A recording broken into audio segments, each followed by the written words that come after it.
Welcome to Poker Market, making poker more efficient.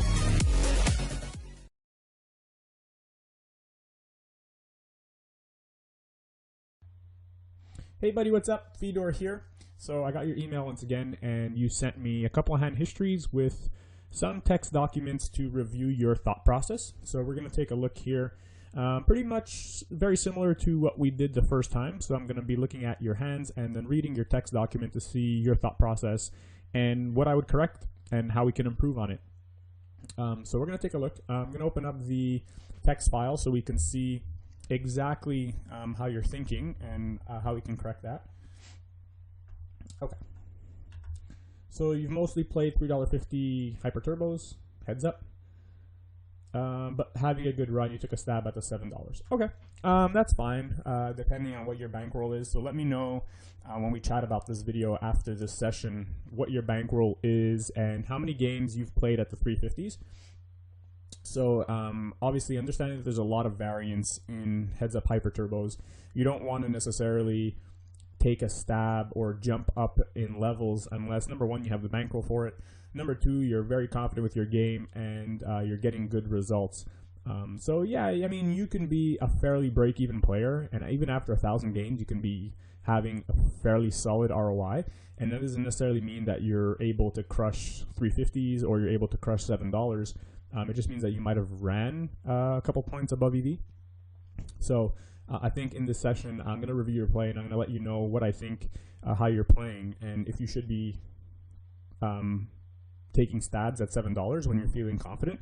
And then we'll take a look and we'll make a decision. But like I said, you don't want to move up too quickly, simply because, number one, you can go on a fairly big downswing in hypers, and you don't want to crush your roll. Even if you're playing well, I mean, obviously you can run pretty bad, and it could take a very large dent out of your bankroll. So let's make sure, number one, that you're playing well enough to limit the amount of downswing you have, and number two, have a large enough bankroll that you can afford a downswing if you move up to the sevens and run bad.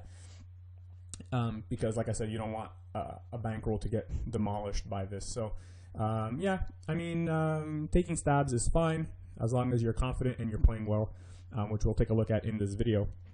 And obviously, if you have a bankroll that could sustain it. So if you have like 100 buy-ins, then that's totally fine. But if you have about 30 buy-ins, then I would not suggest it at all. So let's take a look, like I said, of your play here. So here's your villain.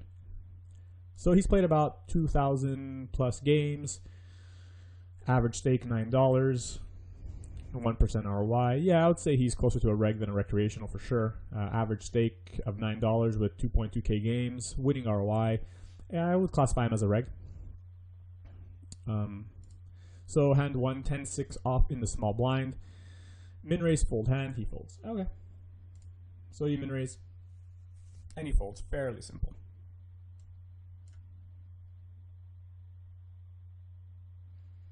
Next hand, ace king, he just folds.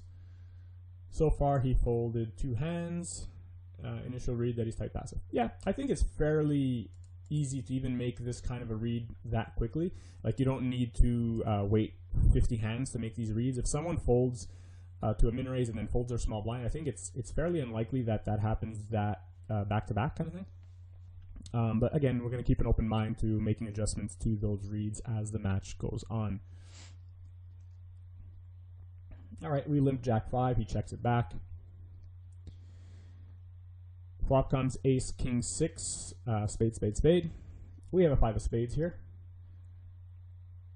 Scary flop. He cannot float to hope to catch higher cards. That's true, yeah. So it's not a floatable flop in the sense like he can't float with like 2 overcards, right? Because there's an ace and a king out there, the 2 highest cards. He can't float with overcards and hope to improve. So at worst, yeah.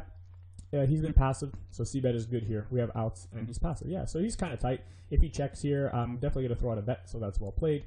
I would have bet there. Let's see what you said. We have outs, and he's passive. Yeah, so take a stab. Yeah, you should c-bet. Well, at least you recognize it. That's good. The reason why a c-bet is good here is, number one, like you said, he's passive. Not only is he passive, but he's tight, right? as we've seen, because passive really is not necessarily the same thing as tight. I mean, passive means that he's not one to take action, meaning he's not one to bet or one to raise. He takes the passive option, and meaning he just calls. He's not aggressive. However, the difference between passive and tight is that tight means that he's just folding a lot. Like he'll check and fold.